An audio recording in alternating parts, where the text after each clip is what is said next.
Hi, my name is Zoe. I'm the Tipsy Psychic. So, you want to be a psychic. You know what kind of services you're going to offer, but you don't know how to price them? How much should you charge for a tarot reading? How much should you charge your clients so you can feed your family? I'm going to talk about how much to charge for your psychic reading. Setting a price on your psychic readings can be very difficult. In fact, it's one of the major challenges that professional psychics run into when they start off. My first tip is to figure out how you will be charging them. Will you be charging them by time increments, like $20 for 30 minutes? Will you be charging them by the number of questions that they ask? I will answer 2 questions for $10. These are just examples. Maybe you'll charge them by the spread. 1 love life spread, $40. In order to decide that, you need to look at how you do your readings. Personally, I just kind of keep going, I keep babbling, and it's really hard for me to set a timer. So I usually start out with a set fee, and then say I go over an hour, I might say, hey, I'm charging a little more. But then you also have to think about if you're doing parties and events, if you're doing phone readings, you know? Number 2, figure out your budget. This is very important. For a minute, forget about your services, what you're offering. Forget about how you are going to do your readings. You need to look at how much you need to make to live comfortably. You need to create a budget and understand how much a week or a month you need to be making to actually live and feed your family, pay your rent, pay your bills, pay off student debt, because that can go on forever. How much do you need to put food on the table? And on top of that, not just survive, but how much you need to live comfortably. First, strip it all down. I need you to figure out how much you need to live off of. Minimum. How much money do you need to just survive? How much do you pay for rent? How much on average do you pay for the bills? How much money do you need minimum for groceries or for hygiene products? What is the least you could go by? And if you're feeding your family and taking care of them, then what is the least amount that you need for your family to survive? And then I want you to add all that up, have a number, put that to the side for now. And then I want you to look at your business, because your business has its expenses. And yes, you'll do your taxes and stuff, but you really need to understand how much having the psychic business will cost you. Are you paying for a venue? Do you have your own storefront? Are you using a space in another person's venue in order to pay for an area to do your readings? Do you have marketing tools? Do you need to get new business cards? What about traveling costs? Do you need to travel to get to different clients, and how much would that be? What about merchandise or buying different tarot decks? What about a website? What about networking events? You want to have money aside for that too, so you need to calculate how much you need. So once you have the bare minimum of both of your survival needs and then of your business needs, you're going to figure out how much it all is together, and then you're going to figure out how much you will need to survive, but then add on to that. You want to be able to buy some books, you want to be able to go out and have fun, go to restaurants and do stuff. Think about how much you need, how much would make you happy, and then put that aside. So budgeting is really important. It's not just about scoping out the competition or understanding how you want to charge. You also have to think about how much will I need to be making to put food on the table and what's realistic. Number 3, time to research the competition. Look at the area you're living in and see what the average psychic reading is. Not the frauds, the ones that people go to at metaphysical shops, the ones that people take seriously, and the businesses that take themselves seriously. You need to look at what prices are actually happening. How much are these psychics in your area actually charging? And I say in your area because if you go to another state or another country or something, they might be charging differently. And you don't want to be so expensive that no one, goes to you and they'll prefer to go to the competition. But you also don't want to lowball yourself. You don't want to be charging a lot less because people might not take you as seriously. And yes, sadly, that's a thing. You need to look at your worth. What are your readings worth? What is the value of your readings? Are you giving really, really good insight in your reading? Are your clients walking away feeling satisfied, feeling happy? Think about your testimonials. Think about how long you've been doing this. Think about what you have to offer and how much that worth is. And I know it's hard to put a number on it, but that's why you look at what other psychics are doing too in your area. So, business is business. You also need to look at your services. You have different services and you need to compare them. So you're not going to go to an astrologer and compare your basic tarot reading because those are very different services and they have different values to your customers. Everyone has their own style of reading. Everyone's different. You might charge a lot less for a phone reading than you would a reading in person. So you need to think about your services, how much they're worth. Number 4, how many services are you going to be offering? Are you going to be offering tarot readings and palm readings and crystal ball gazing and astrology and phone readings? You got to think about this because your services will have different values. And you don't want to go overboard. You don't want to have 10 million options because that might confuse clients. Think about it. Psychic readings are already such a mystery to most people. Not many people understand how it works. And when they're going to look on a menu at all your services that you offer, they won't know what to pick. You have to guide them and make it simple. Keep it simple. But understand that different services will be worth more or less. Number 5. Next, you're going to figure out your time. What is the minimum amount of readings that you need to give per week to meet your desired budget income? How many readings do you need to do a week to be financially happy? So say the average reading is like $50, right? The average tarot reading. Take the number that you came up with in your budget for how much you need to pay your business expenses and living expenses and be satisfied financially. How many $50 readings do you need? How many clients a week do you need to aim for to make sure that you meet that? And then obviously you can have more clients, but you need to know how much you actually need to be doing a week, like how many sessions you need to have in order to really come to terms with, okay, I've made enough money this week to survive. Now I can make more money and get more clients. Number 6, packages and discounts. Just like with any business, you're going to want to pull customers in, and unfortunately for you, they are going to be thinking about like how much they're spending. You can add discounts to your list. It's quite common for psychics to have a referral program. This can help draw in more people and expand your client base. For example, when one of your clients tells a new client about you, then the one who spread the word can get some kind of extra bonus. So it encourages them to also spread the word. If they tell their friends about you, then you can say, hey, I'll give you an extra 15 minutes of tarot reading.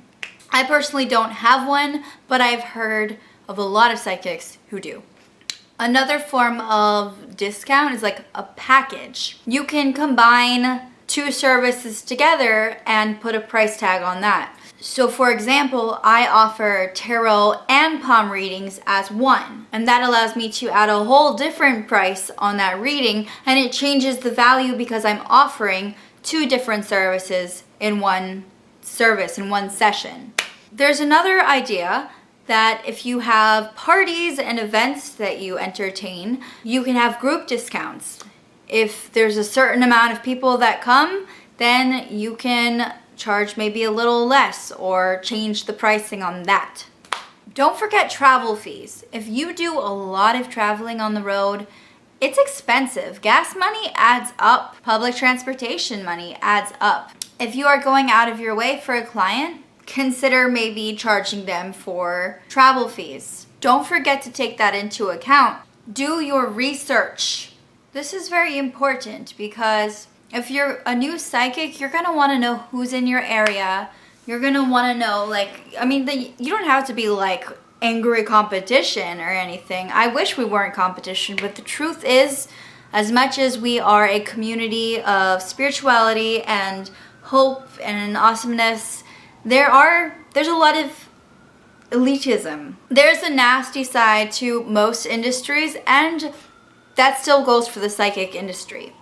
So keep that in mind, do your research, understand what the basis is in your area. Don't lowball yourself. I know a lot of people who don't understand the worth of their readings, or they think they're doing a really good thing for their business by charging a lot less. They think maybe they'll get more clients that way. But you have to be careful, because if you lower your price too much, then you might not be as professional looking. Clients will want to pay more for you if your readings are good and legit. And when you start charging less for your services because you feel maybe worried, or you feel like you're thinking a lot about the competition or something like that, you have to ask yourself, why am I trying to do that? And what does that say about my services?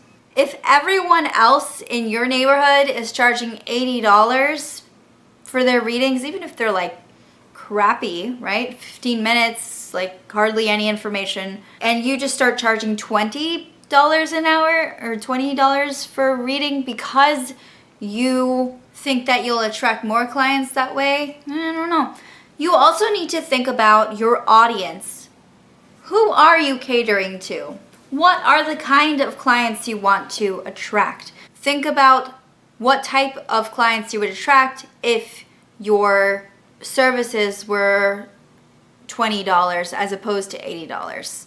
You'd probably attract people who are more on the maybe poorer side, which isn't a bad thing, but you have to think about your client base.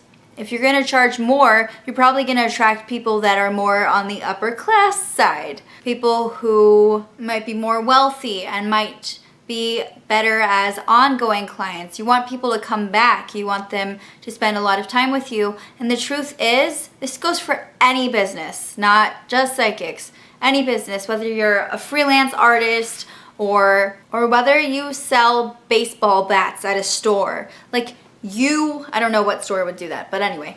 But you need to think about who you're trying to sell to. Who are your ideal clients? When you have a business, you really have to think about who you're catering to, what type of people you would like to see. Now, say you work better with a younger crowd, like people in college, people who are growing in their life, people who don't have all that money to spend, but you can attract more of them, even by charging less, then that's something else to think about. So you just gotta look at who's in your area, what edge you have, and also what kind of readings you're giving and what people will want. So this is a business, no matter what you think about getting money for psychic readings or charging people. If you're going to make your living at this, then just like any other career, you're going to have some sense of practicality, and you need to understand that if you're going to live off of this and do this as a career, you're going to have to know how your business works and how to function as a small business. Another thing is a lot of fraudulent people will con clients for thousands of dollars. They'll use people's vulnerabilities against them without them even knowing it. They'll charge thousands and thousands of dollars. And I've had so many clients call me this psychic just took all my money, like I'm bankrupt now. You might be laughing, but it was not funny. Some people are going through so much, and they often go to see psychics when they're in a time of need or desperation, or they are in so much grief that it just overwhelms them. And these cruel, cruel people scam them. They're scam artists. And what's going to set you apart from that also, I mean, there are a lot of things that will set you apart from that. But if you start charging them thousands and thousands of dollars, like, I don't think your 15-minute tarot reading is worth that, okay? So you need to really be realistic. You're also trying to help them. You're not trying to drain their pockets. And if you want them to come back, if you want them to be reoccurring clients, then you're going to have to be professional, polite, and keep your fee probably a little bit lower than that, okay? Another thing to keep in mind is sick days. What if you had the flu and then you couldn't work for an entire week or two? You have to plan for that. When you have your budget made, you need to think, okay, I need to add in a few more days here, just in case there's one day that I can't read. It's a big mistake of people who start this business to think, oh, well, I just need this amount, but they forget that there might be a day when they can't make it. They get stuck in traffic, which I hope doesn't happen. Or their loved one is in the hospital, or they just need a me day. They need a mental health break. You're gonna wanna have that planned out in your budget. Another thing is, don't start trying to sell items with your reading. That is the work of a scam artist. Typical scam artist, someone who will give a reading and then try to sell someone an expensive crystal that goes with it. There's nothing wrong with also selling things, but you shouldn't try to trick them or dupe them as part of the reading. They need to know what they're getting. If they sign up for getting a tarot reading that is 15 minutes, that's what you give them. You don't give them a tarot reading that is 15 minutes and then like an extra, like trying to sell them on something that's like $100. No, it doesn't work that way. So just keep in mind to be very straightforward and try not to do that, because that is what fakes do. Another thing I've learned is about asking for money. So when you are at a reading, I do think that it's best to ask the client for money up front. But let me tell you, it is not easy. It is still something that I struggle with, being like, hey, okay, I need your money first. No, it's hard. You have to remember that this is business. They're paying you for information. And I've had a lot of trouble with this in the past, where I used to be really afraid to be like, hey, I really need cash first, you know? Because it's the vibe. They're there to get help. There is a tactful way to do it. I've been to psychics that suck, that are like, here, give me your money. And they'll like make it a big thing. No, don't do that. Just, you ask for money up front. That's the best way, because some people will play you for sure. You're spending your time, you're giving a lot of your patience, time, and knowledge to them. They're paying for a service. They pay the fee and they get the information. I would actually have a returns policy. But anyway, another thing I learned the hard way, which probably I should have known, is to don't exchange your money in public. So I'll often read people at cafes, and it can be very tricky to exchange money in another place of business, and it may not look good for you. So definitely keep that in mind. Keep it on the down low, unless you have some crazy agreement with the owner. Another thing you need to know before charging anything is also like how you're going to accept your money. Will it be cash, card, check? You'll find that most of the time people will be paying in cash no matter what. And that's for various reasons I'm not going to go into. That can be very beneficial to you or not. If you want to keep better track of things, you can also use a square reader that just plugs into your phone. I remember I used to do this a lot, like when I was reading at fairs and stuff. I would plug a PayPal reader or Square reader into my phone and just charge them there. So it's really handy, and you can direct deposit it into your bank account. So I would suggest looking into that if you are afraid of like handling all the cash and stuff like that. And also make them aware that you do take card. I don't usually do this, but it has been suggested by a lot of psychics to do a down payment. So when you're giving a reading and you're going out to see a client, that is your time. And if they decide not to show up, or they show up like 45 minutes late, that's your time wasted. So when they show up and they're late and you don't have time for their reading, then you just lost money and time, and it was a complete waste. And since the psychic industry isn't one of those industries that people take very seriously a lot of the time, unless they're spiritually, inclined and they're part of that type of community, a lot of people don't believe in psychic stuff, or it's more of a novelty, or they don't know enough about it. So they don't take it as seriously, and they'll show up late, or they'll miss their appointment, especially if you're just starting out. This may not be the best idea if you are just starting out, but once you get more of a reputation, you can start asking them to pay a fee first, down payment, maybe online or just ahead of time, so that if they're late or don't show up, know that they will not get that money back. It helps ensure that people will show up in time and your time won't be wasted. I usually have a policy that if people are 15 minutes late or more, I will not read them. It's very unprofessional.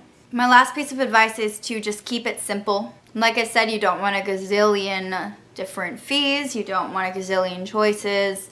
Especially in the beginning, you just want to keep it very simple as possible.